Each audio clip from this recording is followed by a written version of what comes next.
Hey guys, hope you're having a good day. So today we're going to go through the carb only on this mower, see if we can't get it running.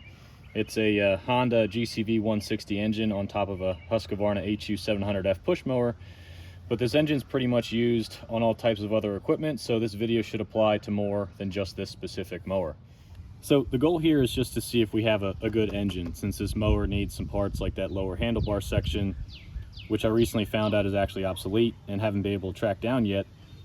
But it's in pretty much the same state as we left off with the recoil video, with the exception that I did peek in the tank. It's dry. I checked that it has oil, which is really black and dirty, and I made sure that the crank isn't bent, which would kind of make this whole effort a lost cause. I know pretty much nothing further than that, and I'm tempted to just throw some gas in the tank here and see if it'll run, but I'm usually never that lucky. So we're going to try to get this to pop off with some carb spray and see if we're limited to only a fuel issue and not something like a bad coil or a compression problem. So we're gonna get this cover off, shoot that in there and give it a shot.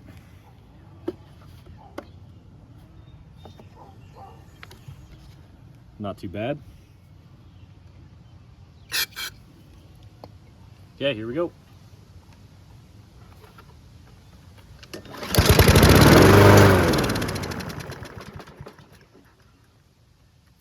Awesome, well that's a good sign. Let's start taking this thing apart. Okay, these are fairly simple to take off. Just these two 10mm bolts. Make sure your fuel's shut off here.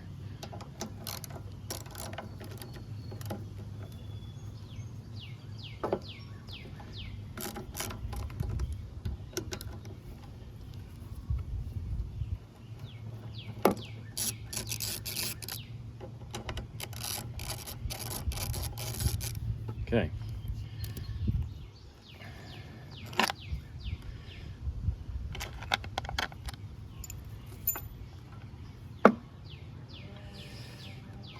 There's a bunch of gaskets in here, so make sure you don't lose them. I'll go through those in a second when I go to put this back together. Here's your crank breather. You remove that from the back.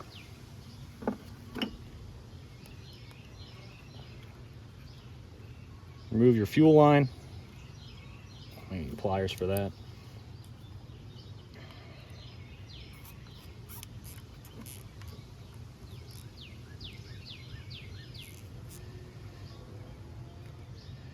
I think this one's chewed up. There's a hole in it. Okay. And then this is your governor rod and your spring. There's two separate holes. The governor rod has a Z-bend on it, so you just tilt it and pull it off. There we go. And then your spring, just pull that off.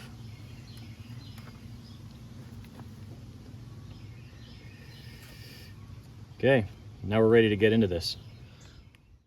Okay, well we're moved inside here since it's pretty windy outside and I'm not trying to blow your guys' ears out. But I blew this off with some compressed air ahead of time. You want the outside to be as clean as you can get so you don't introduce any new dirt inside the carb. But we're going to open this bowl and see where we're at. It's kind of 50-50 on these guys to see if how bad they are. Looks like some corrosion's coming out, so that's not a good sign.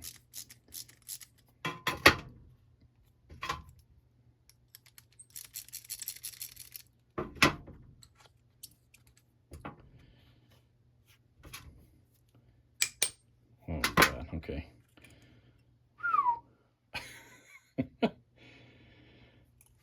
So I think that's all just water corrosion.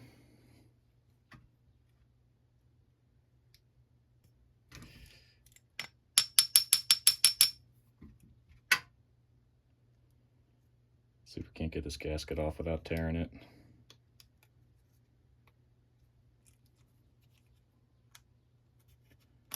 Okay.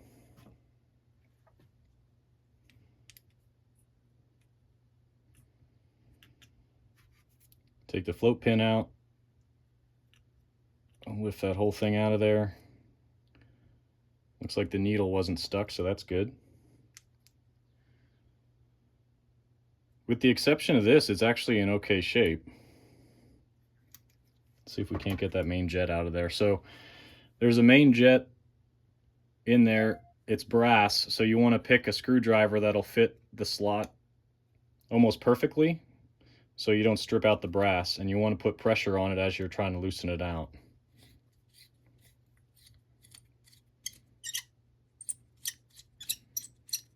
And it's coming out, so that's good.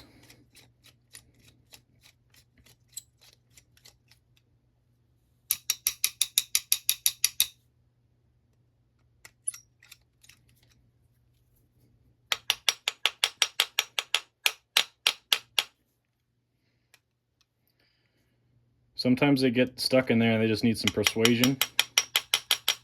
I'm actually going to push on the emulsion tube top that's inside to try to help it out, and drop down.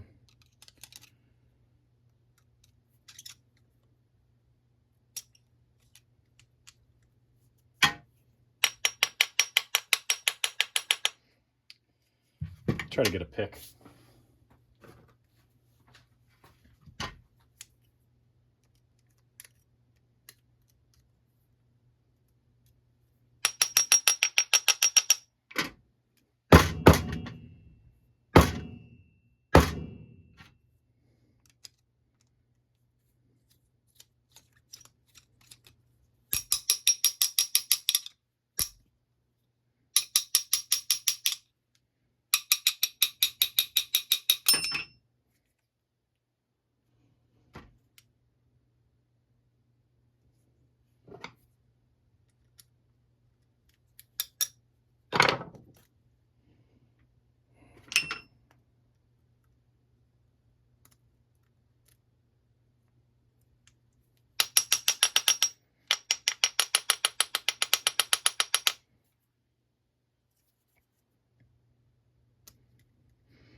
Sometimes they don't want to come out. Let me tap this on something metal. I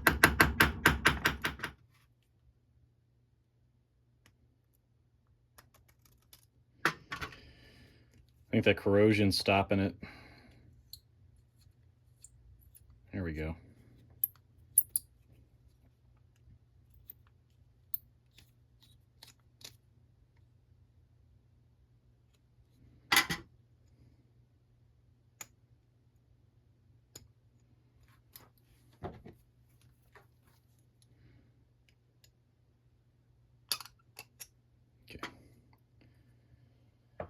That was the main jet.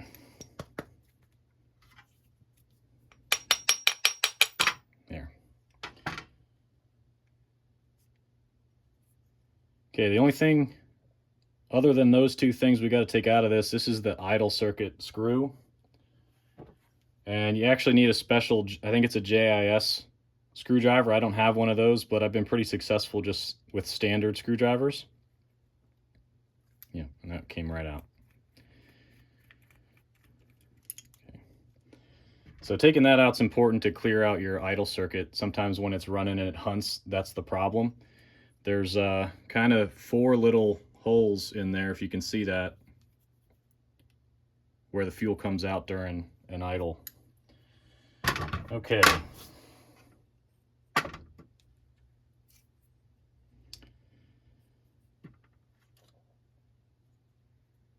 All right, I'm going to spray this out. To spray these out, I spray carb spray into these 2 ports up through here. You want to make sure that this port's clear. That's where your fuel goes in. And then the needle seat area, I'll spray that out. And then I'm going to wire brush this corrosion off of here, and I'll bring you back when that's done.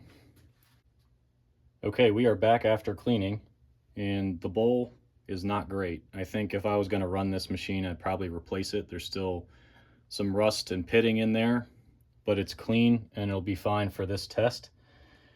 And the bottom of the carb is actually very heavily pitted, so my guess is there was water sitting in this for quite some time. But as far as cleaning goes, shoot through here, here, here.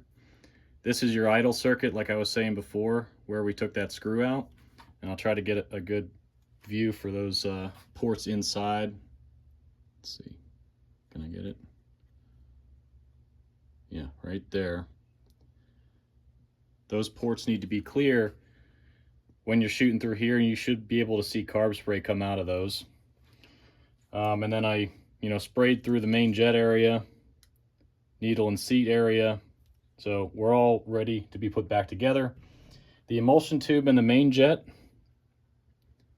all these little holes need to be clear on that. So I usually use torch tip cleaners. It's usually a set of different sizes that you can kind of go through those holes pretty easy. But there are smaller holes on here that the torch tips are too big for. And I usually just cut a piece off of one of my wire brushes and fit that through there to clear those out. Those smaller ones are usually the first to clog. So you can run those in and out of there, make sure there's no debris in there. Spray that out, and then same thing with your main jet. You can run that through there. And I'm not sure if I had that on camera good enough. Right there. Let's clean that out. Okay, we're ready to be put back together. I'm going to start with the idle circuit screw.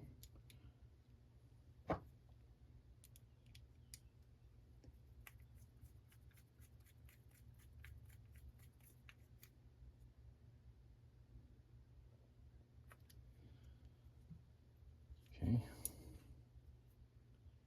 Emulsion tube. The long end goes at the top like that. So you want to put that first in, drop it in, and then your main jet.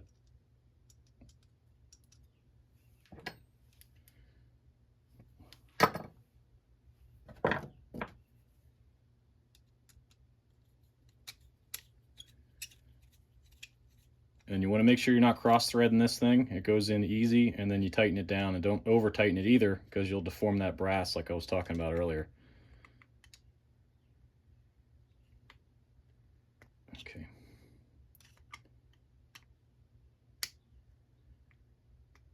Okay. All right. Needle and float. Kind of slide that pin head in there and drop it into place.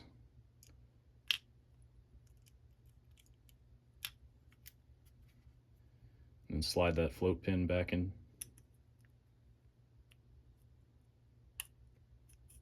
Okay. And you can check to see if it's working correctly.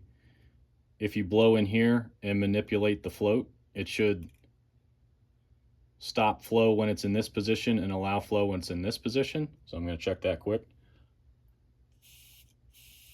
Yeah, we're good there. You want to check that your bowl gasket's still intact.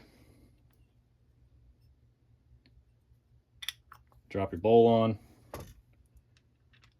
And we're going to put our bowl nut back in. And we should be ready to go back outside. If I can get this threaded in.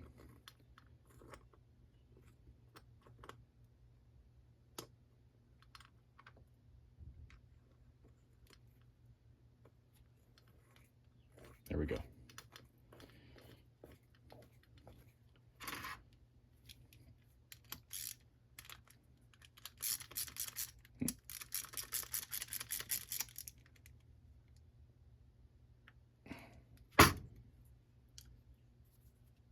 Okay, let's go back outside.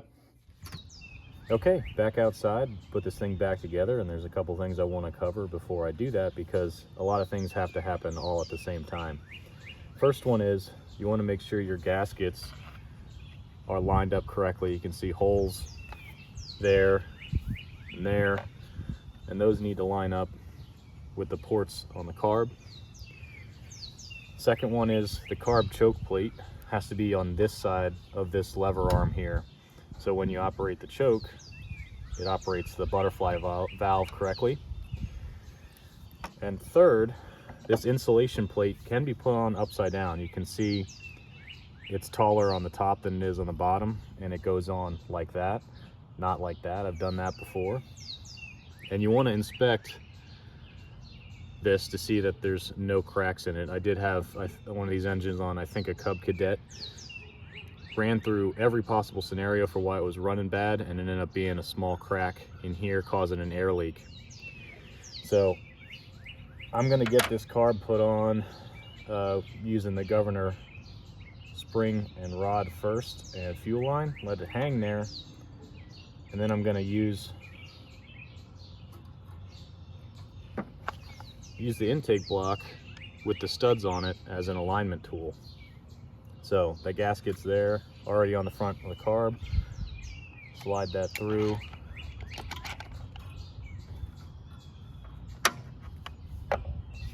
Here's the back gasket. The intake block in the right orientation. And then the gasket is already on the head. So as you do this, you can make sure that your choke plate is on the right side of that lever. And start threading your screws in.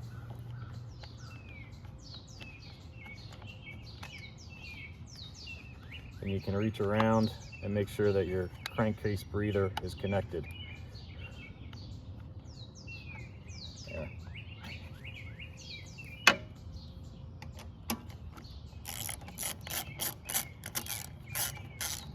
And you don't want to over tighten this because you can crack that block like I was telling you earlier.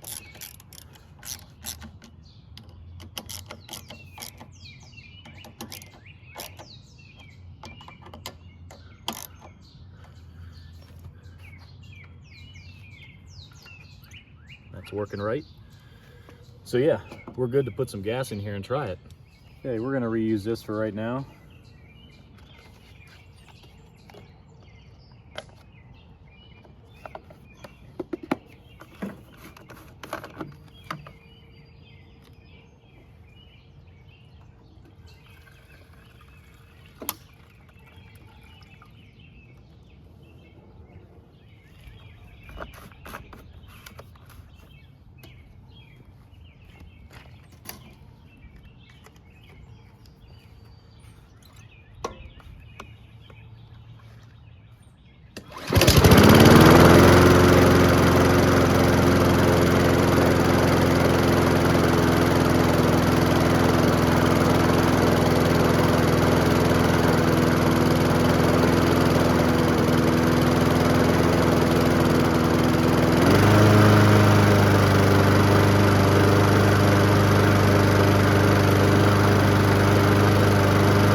Awesome.